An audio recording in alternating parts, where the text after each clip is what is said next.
Good afternoon, everyone, and welcome to today's webinar on human trafficking in the COVID-19 crisis. I'm Jemima St. Louis. I'm an associate professor in the clinical psychology department at William James College, which is located in Newton, Massachusetts.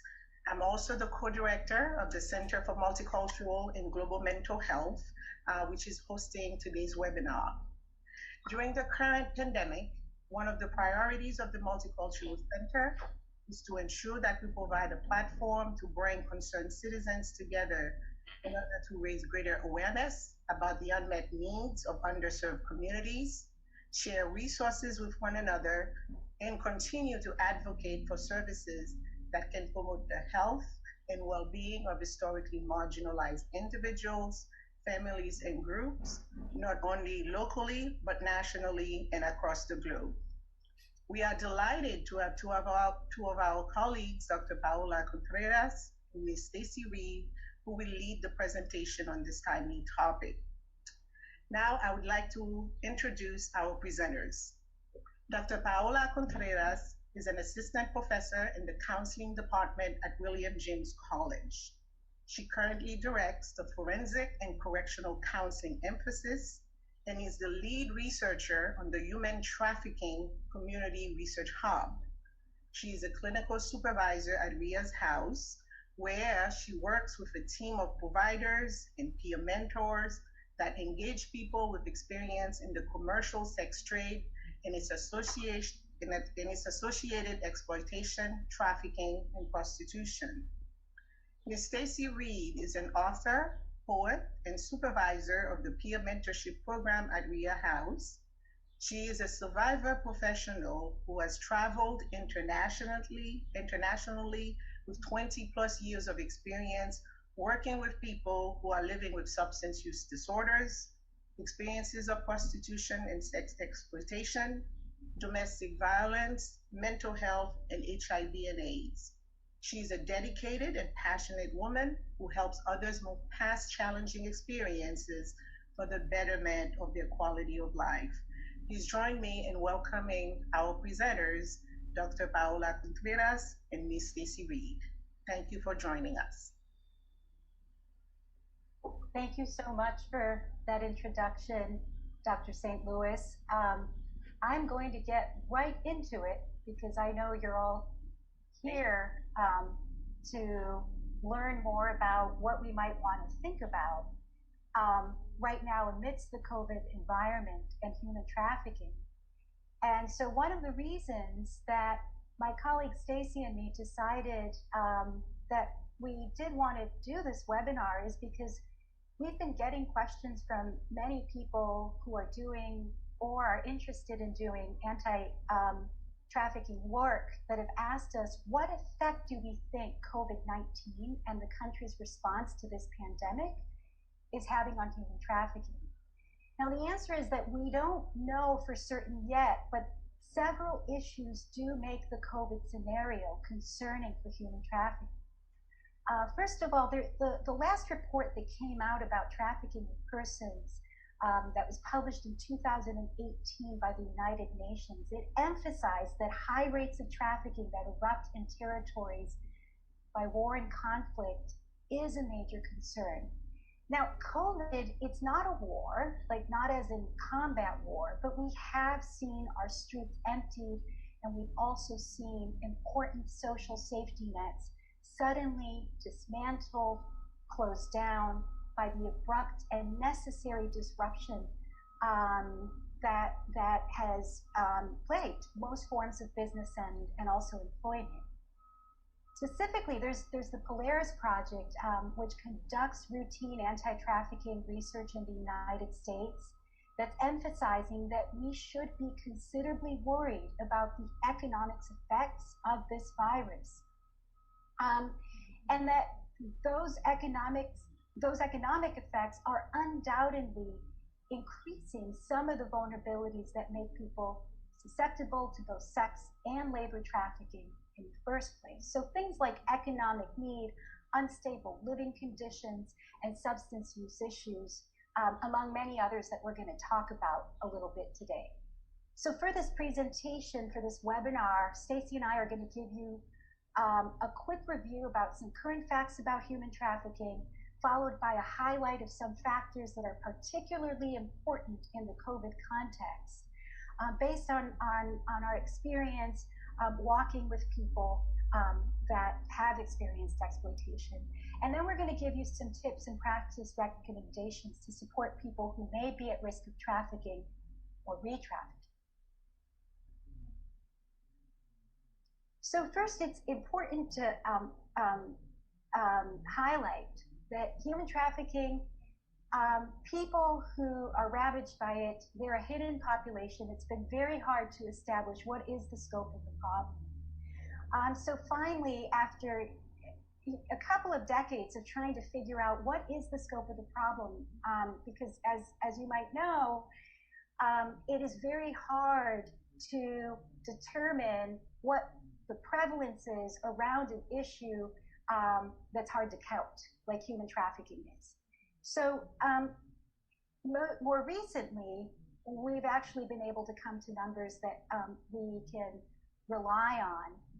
And so statistics from a joint effort by the International Labor Organization, there's the group Walk Free that participated in this as well, and the International Organization for Migration, and some guidelines put out by the United Nations for several years have revealed that 40 million people are enslaved right now. About 20 million people are trapped in labor slavery, about 5 million are exploited in sex slavery, and about 15 million are enslaved in forced marriages. We also know that women and girls account for 71% of the total. Children are about 25% of the total.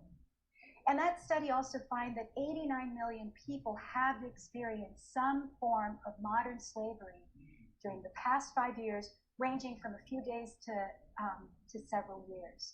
So these are estimates that are coming from national surveys that were conducted in more than 50 countries and interviews with more than 70,000 people. Now, as for the origin of detected victims, international trafficking is something that happens when people are brought by traffickers from foreign territories to be exploited in the United States, which is actually among the top destination country for people trafficked internationally. Now, globally, what the UN has been finding is that most detected cases of human trafficking are citizens of the country where they were identified. Therefore, human trafficking, it's not always characterized by movement of a person from one country to another.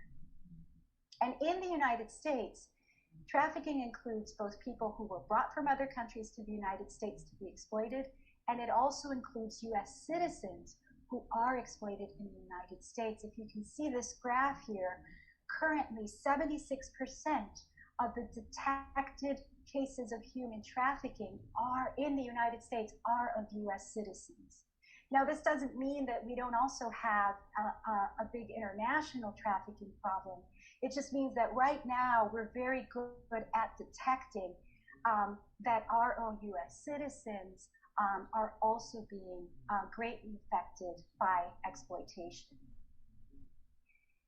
Now, regarding detected victims by age and sex, what multi-country data shows is that, and it includes reporting from the United States, it finds that most victims are female, as I said before, and that of this group, most are adult women actually, but girl victims are increasing too. And regarding types of trafficking, in North America, most detected victims are trafficked for sexual exploitation in prostitution or other forms of commercial sex. And about a quarter of are trafficked, or about a quarter that are detected are trafficked for manual labor, factories, agriculture, domestic work, in the hotel industry, and other profit-driven enterprises. So today, our presentation is going to focus more on trafficking for sexual exploitation, given that Stacy and myself work primarily with people affected by sexual exploitation. But we'll also bring in some perspective about trafficking for manual labor wherever we can. And I also have worked with people who have been exploited for manual labor. And it's especially important to also bring this perspective in because trafficking for manual labor is oftentimes overlooked.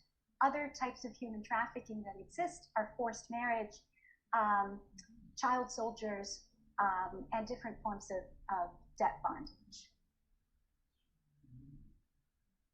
Now, regarding sex traffickers, I'm going to talk to you just a little bit about what are the characteristics of sex traffickers, how do they operate. Globally, the majority of traffickers are male, but we also have just over 35% of individuals that have been prosecuted for trafficking who are female, actually. These numbers pretty much stand true also within the United States. We know that traffickers use a combination of different types of force, fraud, and coercion to exploit their victims, that trafficking cases that involve extreme force, such as the abduction of a person and physical force, we know that those occur mostly in areas that are plagued by armed conflicts, such as in Central and West Africa and the Middle East.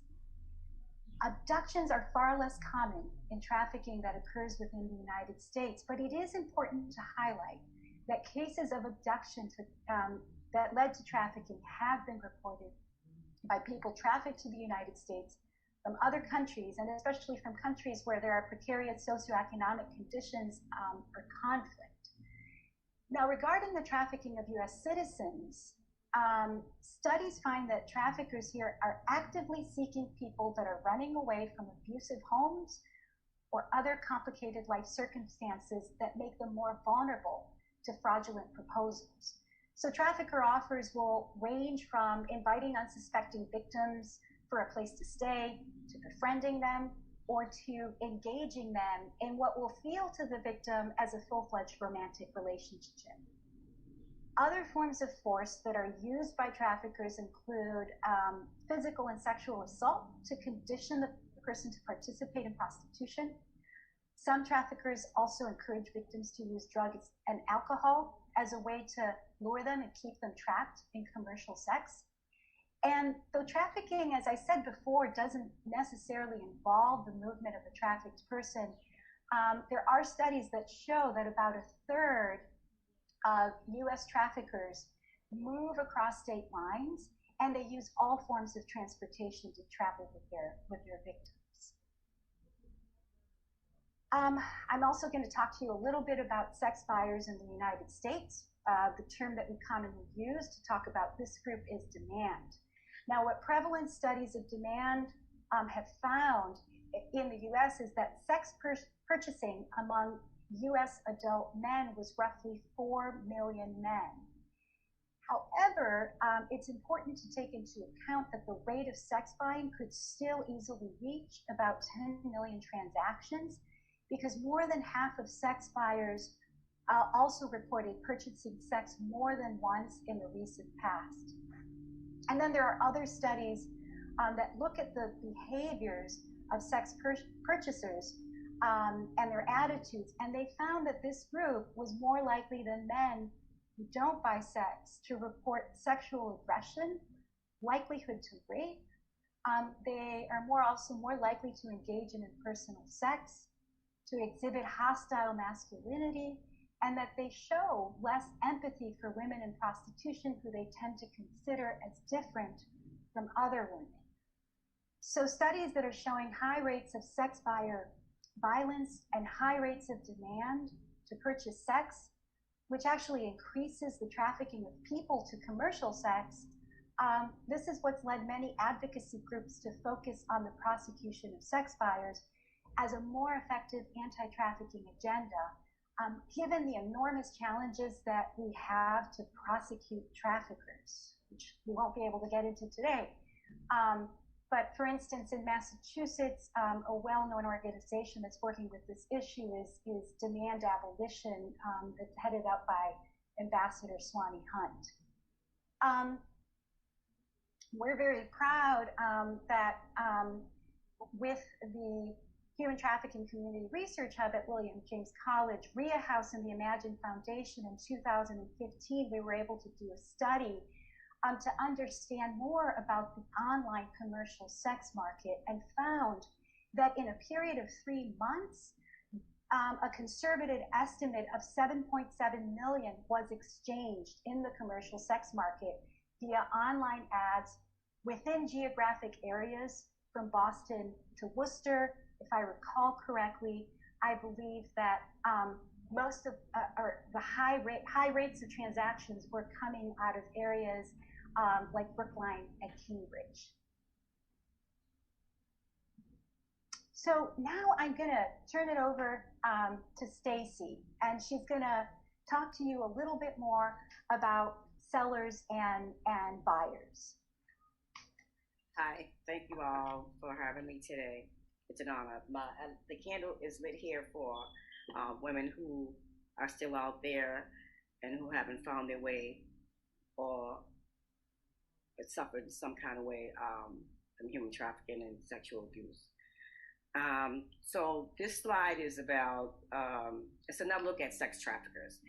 And if we look all the way over to the left, you'll see Snoop Dogg. He's in the first frame, and he's paired up with the old school pimp named Bishop Magic John Juan, and they're often seen and celebrated as somebody who's cool, like they're mentors, they're people that, the culture looks up to.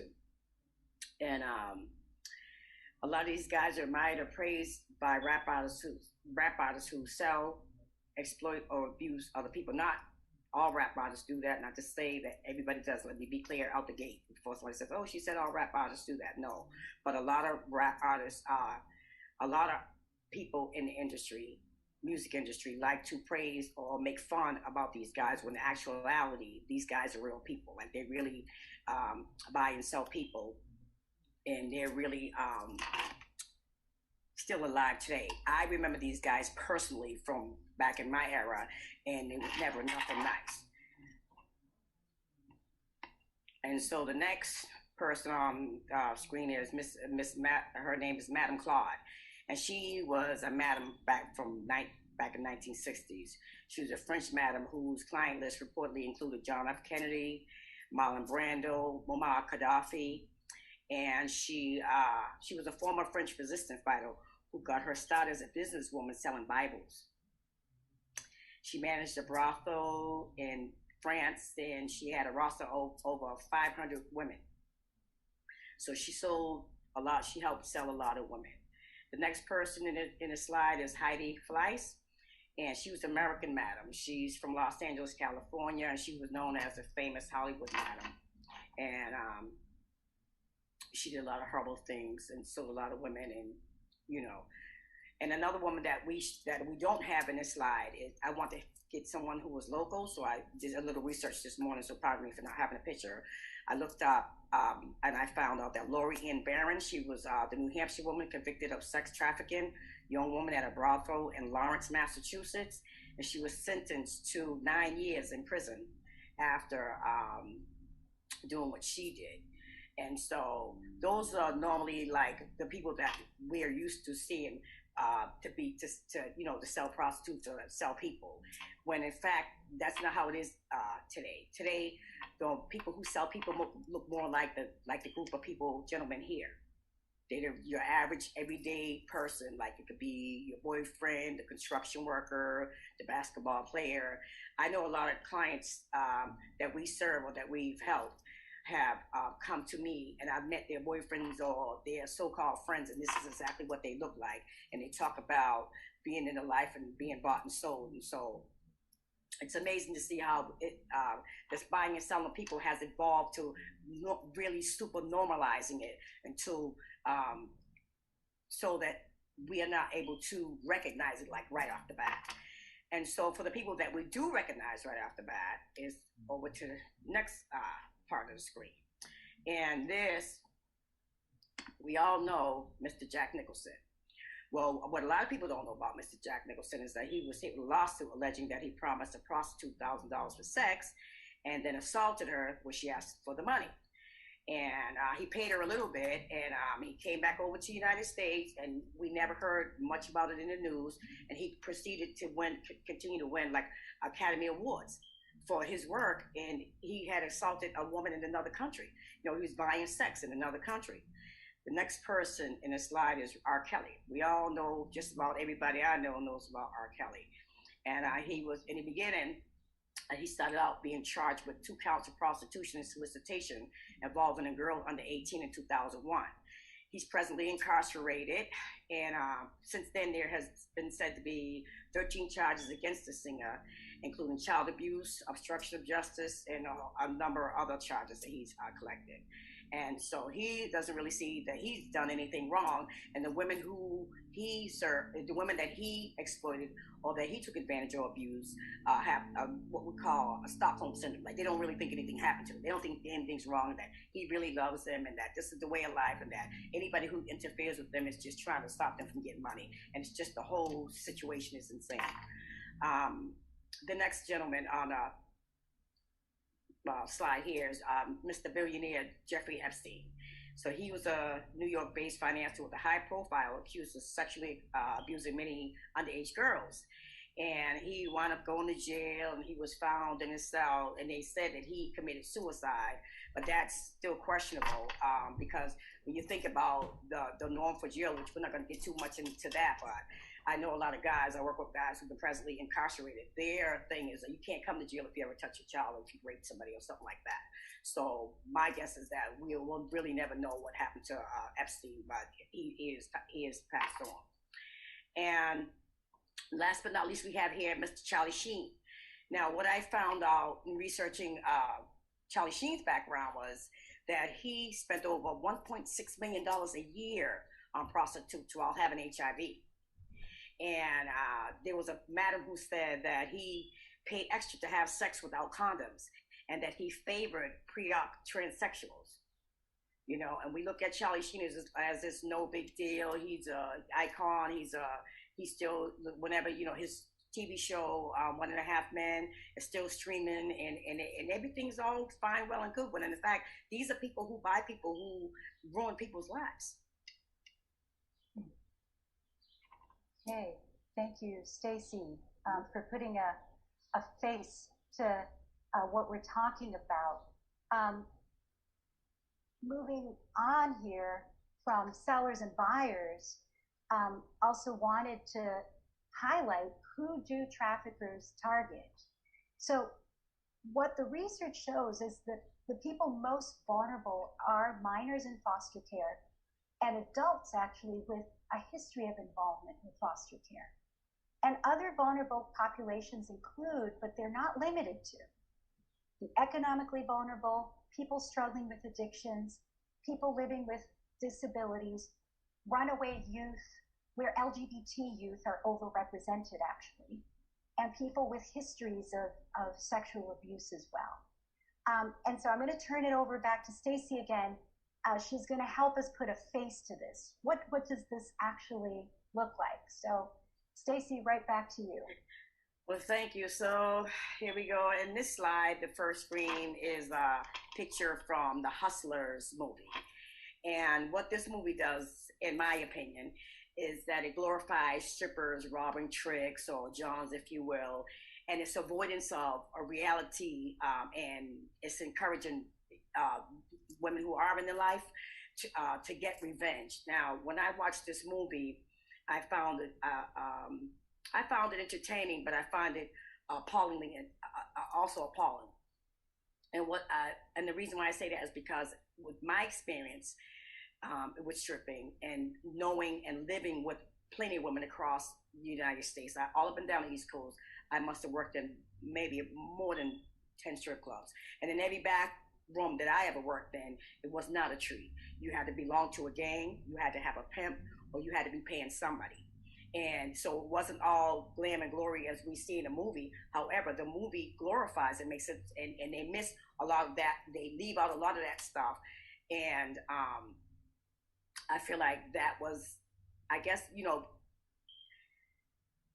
they do things to make money in these movies, but the truth is that it wasn't 100%, so I wasn't infatuated completely with the movie. And we got over here Pretty Woman, the bottom left. and Julia Roberts. So this is another movie that I think is disturbing as well, to me as well, as a survivor, because it's an attempt to normalize prostitution. Like the John comes and he pities her and he falls in love with her, and she's a damsel in distress, and oh, she gets out of life and everything is wonderful, well and good. And for a lot of prostitutes, women and people in the life, I call it life, prostitution in the life. It can be confusing. It can be confusing. Like they'll think that sooner or later they stay in a life long enough, they'll find their knight in shining armor. They'll rescue them, even though they bought them first, and they'll be okay if they marry them. Like I think that is totally insane. I have a couple of friends as well who married Johns, who marriages didn't last. And it wound up to be always a thing because they started out in a way that they ended up in a way, and they were always controlled throughout the marriages, and they ended in divorces. And let's not forget our infamous Cardi B. She's the most influential female rapper of all time. And we have a lot of, RIA House, we serve a lot of young girls, like under the age of 25 years old, and they really, really love Cardi B.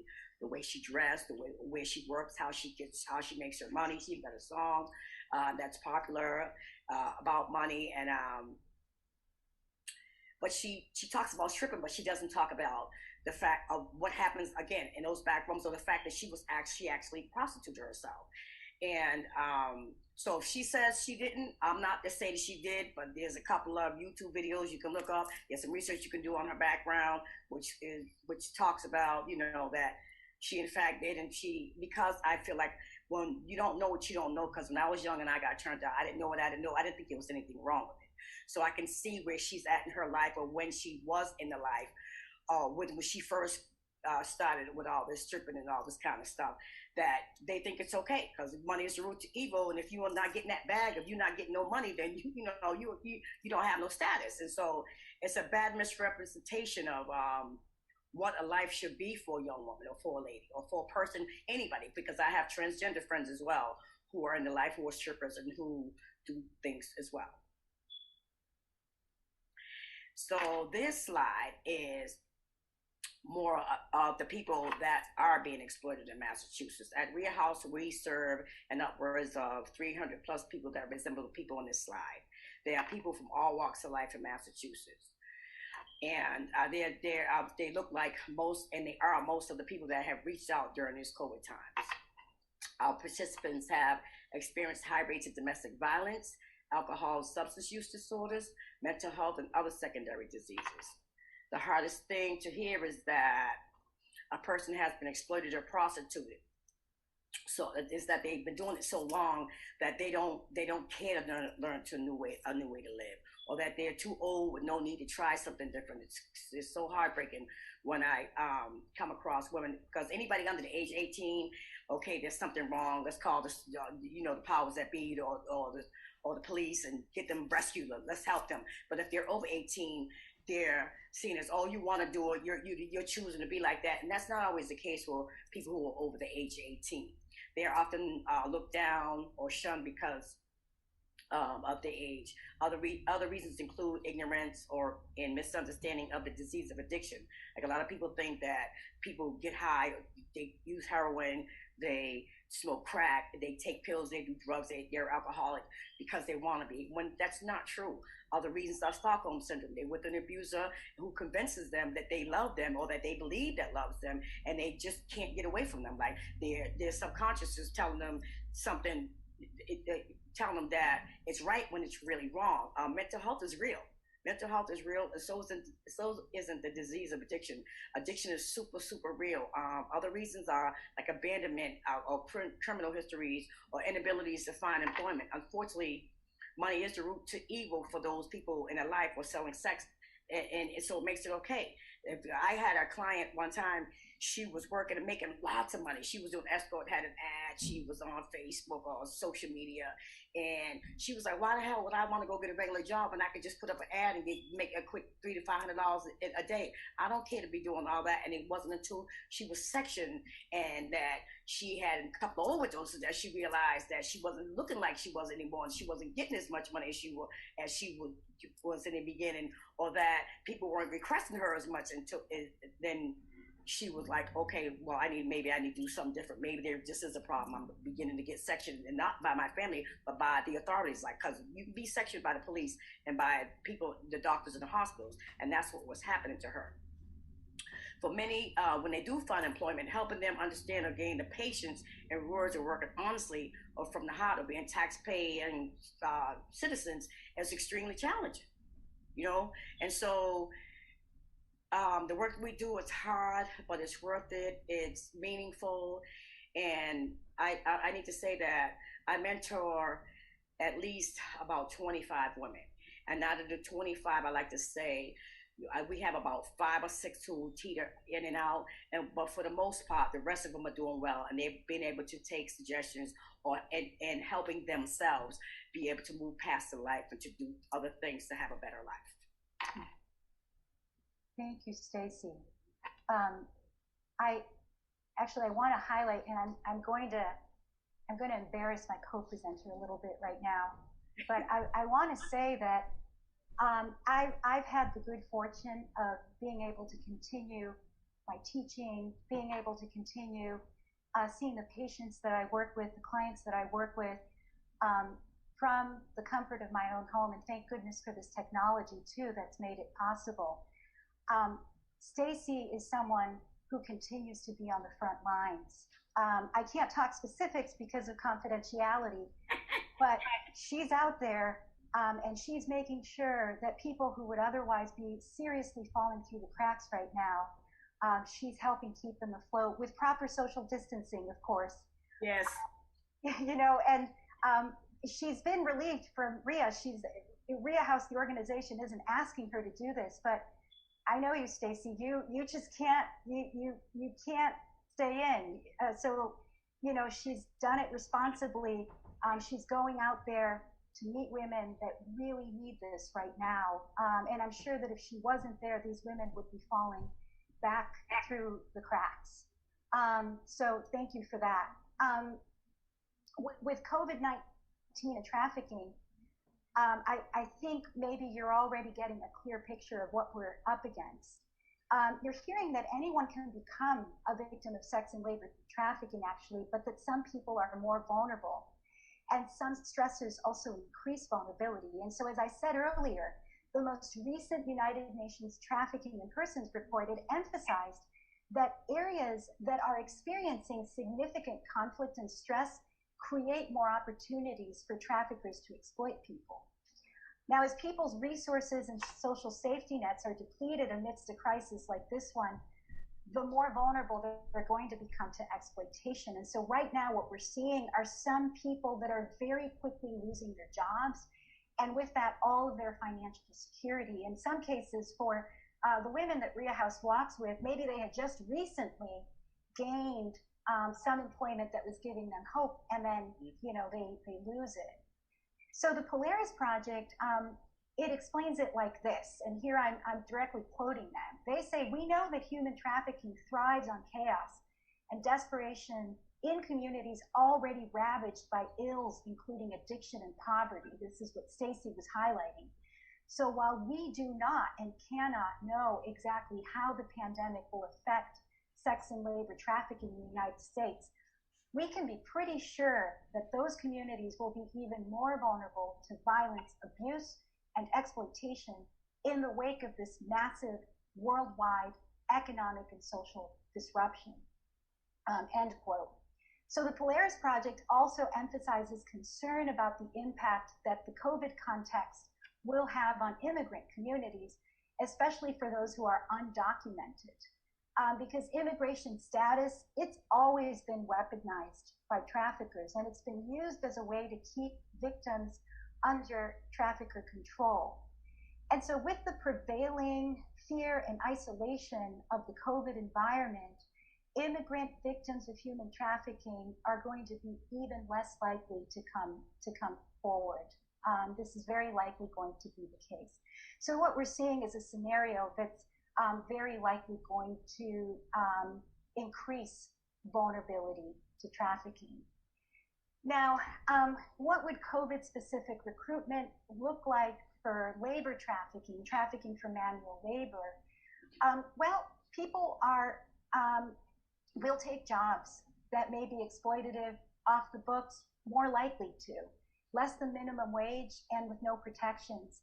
And traffickers will find ways, based on what we already know about trafficker behaviors, they will find ways to keep people trapped in these exploitative situations, especially those that are economically desperate and without legal documentation to work in the US.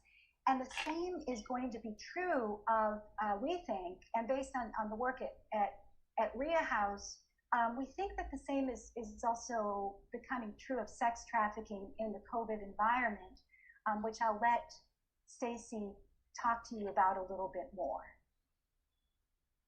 Okay, so here, like as I was pointing to earlier about the girls that were working online, working through social media, we can see that especially now through the COVID-19 pandemic, it's definitely at higher rates.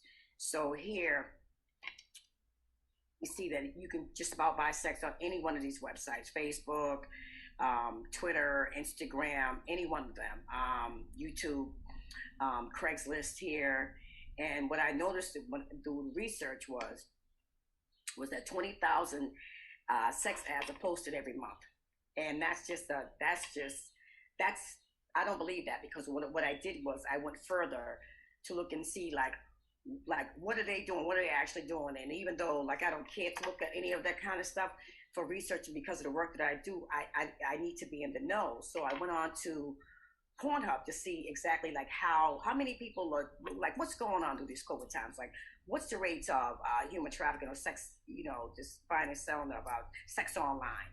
And what I learned was that they had 207,205 views every minute, but that was stats that Pornhub had given before I looked on it. So I said, okay, well, let me just look a little further. And it said that there were 10,498 hours of videos watched every minute.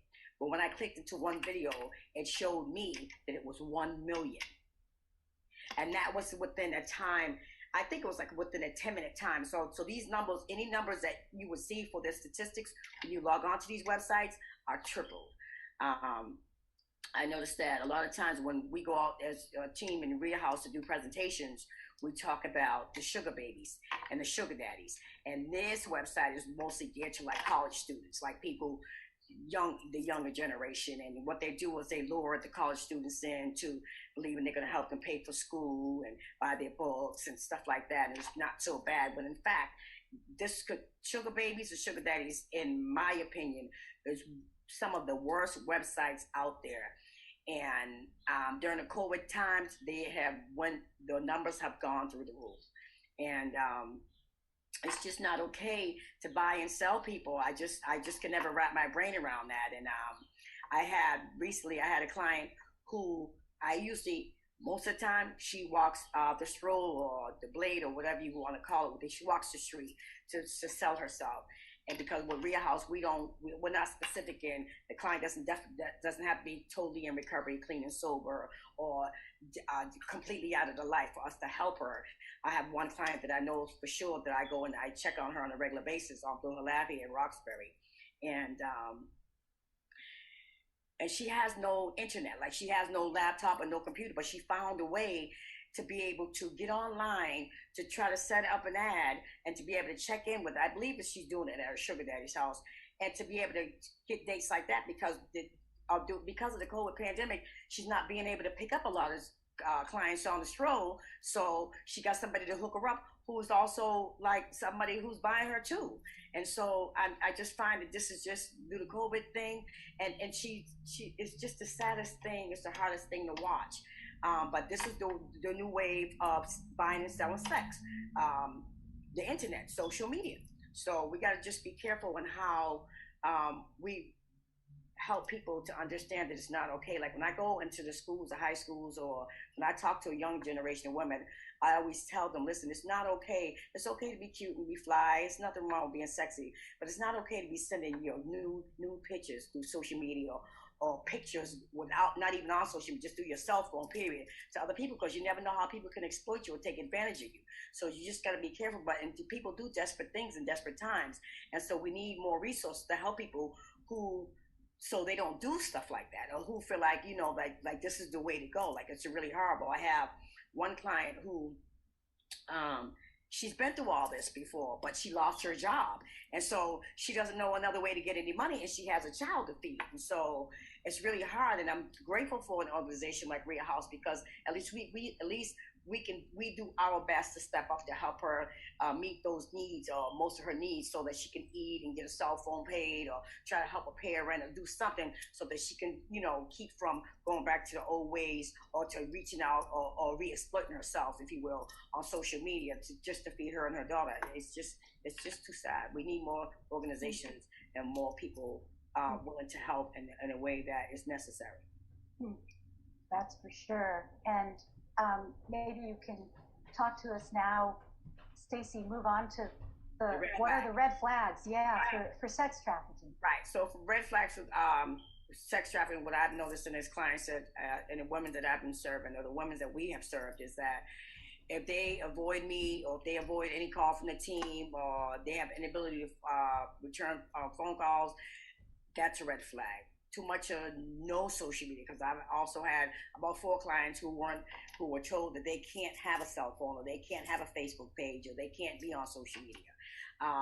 Or I've had clients also who had multiple cell phones. I'm like, girl, what you doing with all them cell phones? Oh, this is for this is that, ha ha ha. And come to find out, when it gets bad, they say, oh yeah, this was for me to catch my dates, and this one's for me to just talk to my mom. Justifications or rationalizations about where they've been, or where they're going. Like, a lot of times I've had clients who were going to New York or going to New Jersey with their friends to do some kind of sex party, and they're not completely honest, because they don't want you to say anything to them about it. I've had clients or participants who've been silent, withdrawn, like they don't want to tell you, everything is a secret.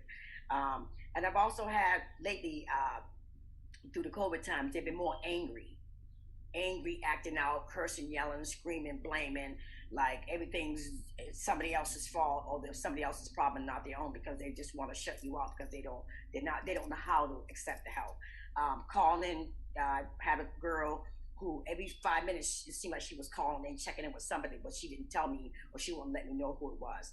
Another red flag is tattoos or gang affiliations. Like, I had a client who had like a tattoo on her arm here, but it was a gang affiliation as well, and it just proved like who she belonged to and things of that nature. I've had them. A lot of times they have them on their hands right here, or they have them somewhere where you can't see them, like on their breasts, or maybe down by their pelvis area. Sexually provocative attire that's out of season. Sometimes you can tell when there's like the red flags. Like a lot of times when I met clients in the beginning, I could tell something's going on if they're just like too provocatively revealing too much, or if they're covered up because their people are abusing them. Secret or much older sex partners, those are red flags.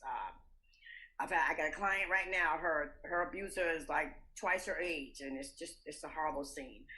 Physical abuse, bruises, black eyes, broken bones, cuts, etc.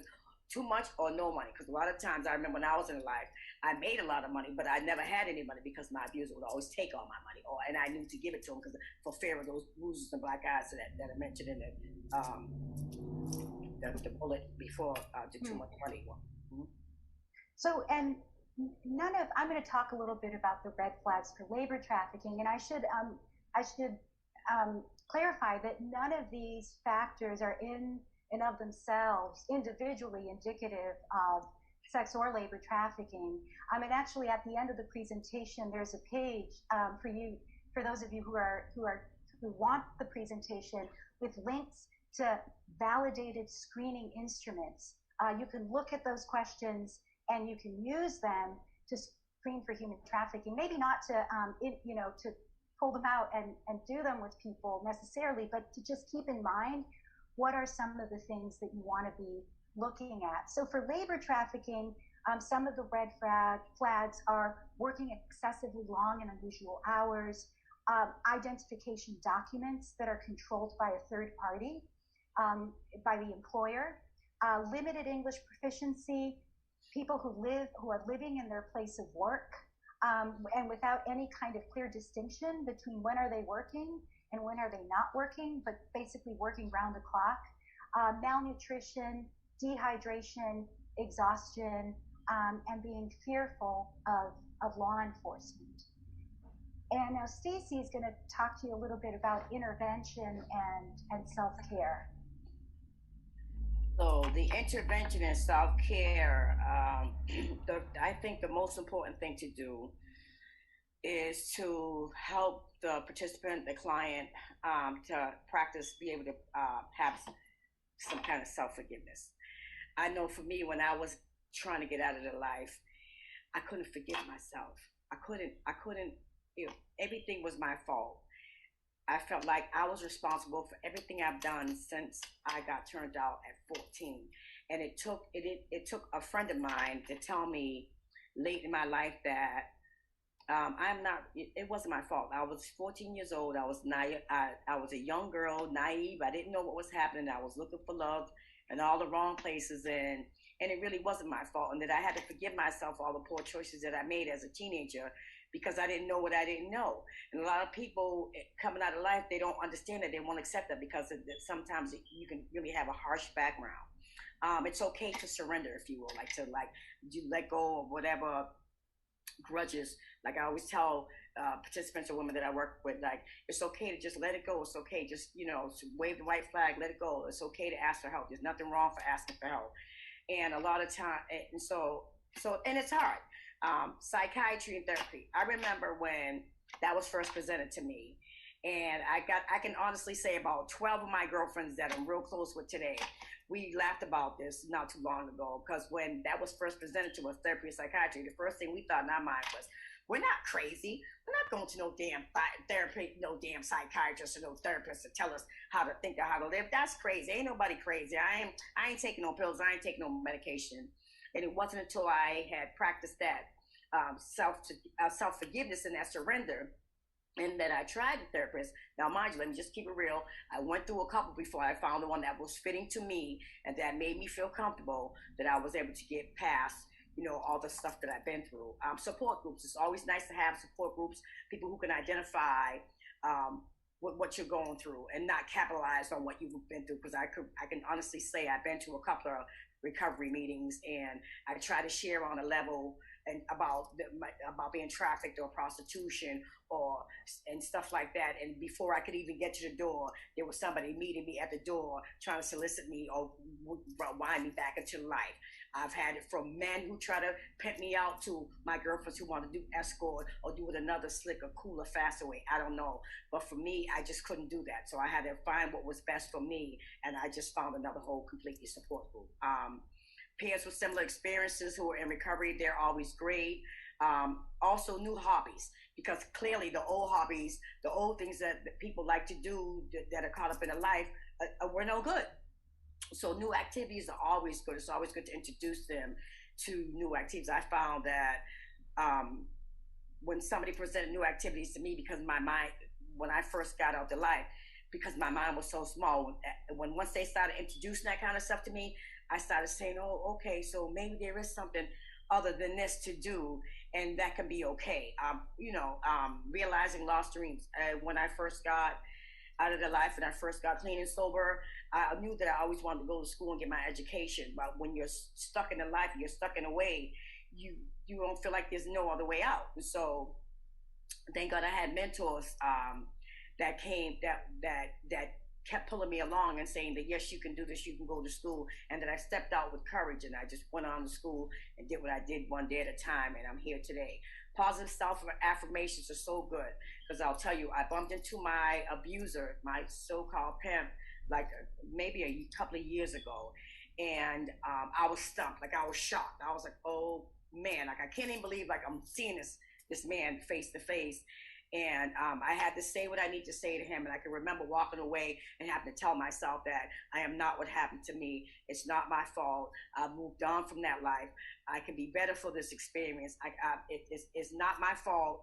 you know, and like positive affirmations is so super important. Meditation and prayer, preferably if that's what you choose to do, yeah, that's what, you know, I always encourage that. I know that's also worked for me too, like, and gaining some kind of spirituality and being able to move past the trauma that I've been through. Thank you, Stacy. Now, what to do? So Stacy talked to you about her experience and how that experience is also now informing how she walks with the women that she works with today. Now, for all of you, we wanted to just give you some ideas of some questions that you can ask people. And then, as I said at the end, there are validated instruments that you can access that you can use as well.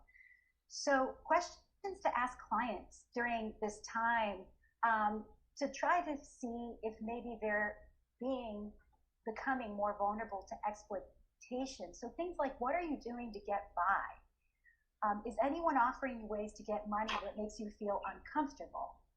Try to have an open conversation with the person.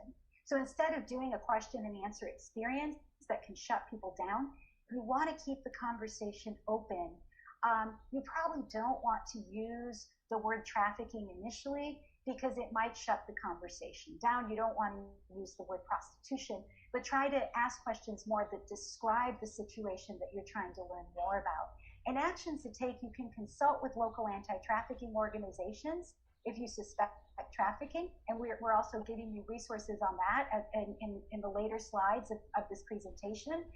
And you can also make referrals that will help people address food and housing insecurity, which is oftentimes what pushes people into trafficking or back into trafficking when they were already out. What not to do? Please do not impose labels. Yeah, please don't. Please. Because this really tends to shut people down and run away because they'll re-experience some of the shame that Stacy was talking to you about. They might not be yet in a place of self-forgiveness, so it would be too much for them to have a label imposed on them.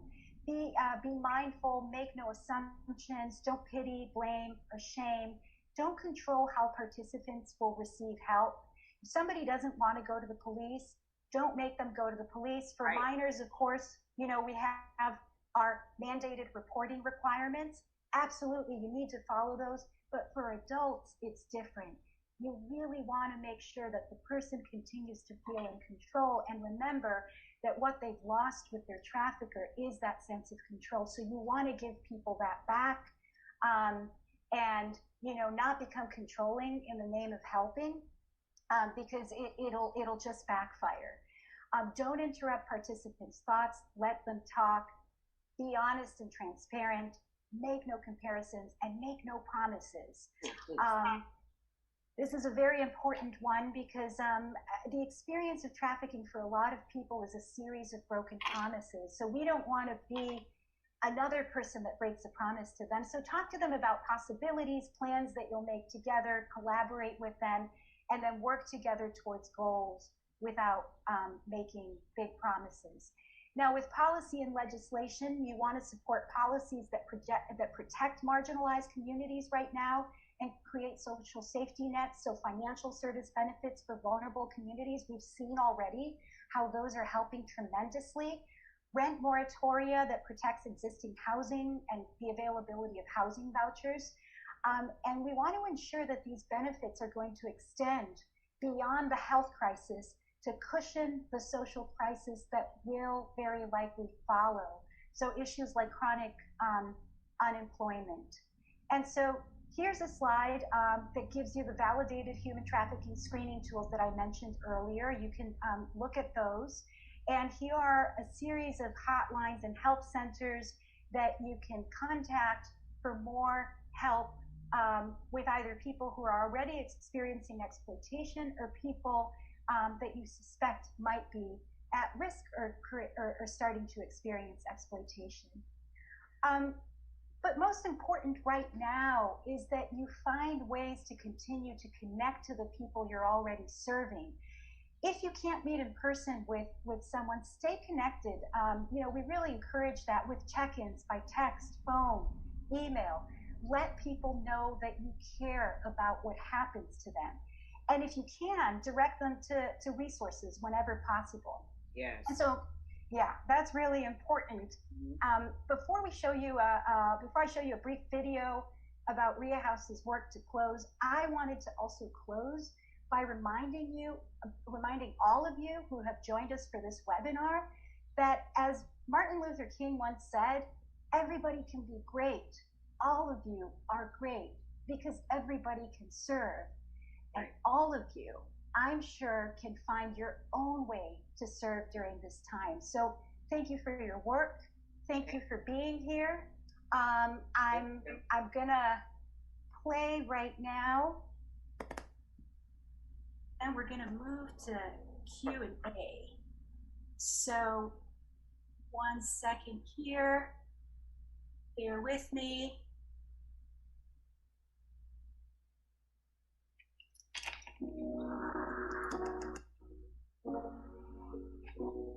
We believe that no human being should be exploited, trafficked, prostituted for the sexual gratification and power gain of another person.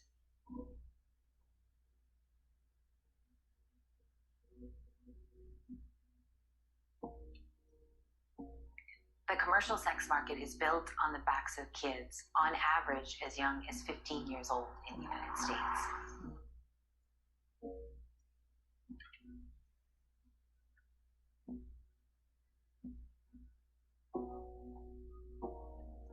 The women we walk with tell us that their lives have been profoundly impacted by the experiences that they have had in the commercial sex trade.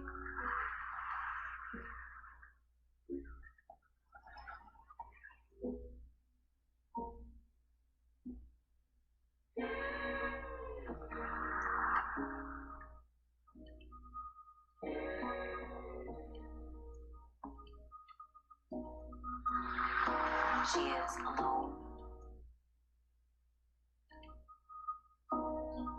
She is tired.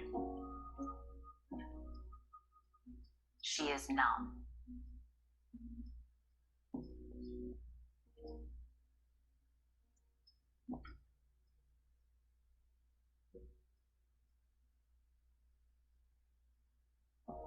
She is wanting to be with her children again. She is wanting another way.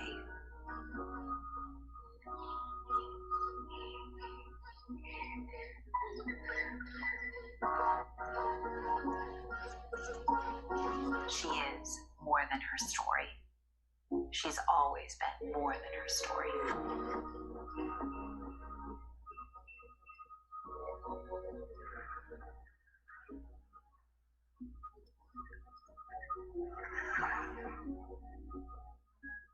RIA House walks with women as they find their voice and find their way, and the aftermath of being bought and sold for the sexual gratification and power gain of another person.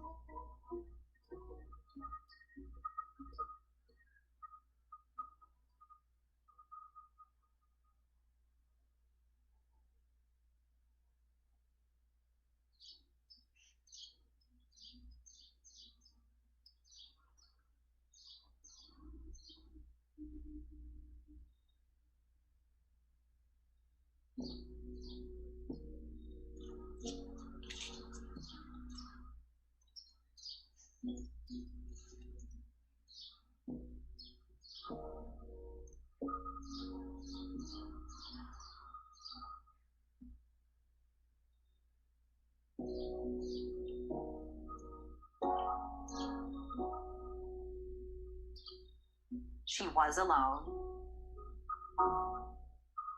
Now she's not. She is seen.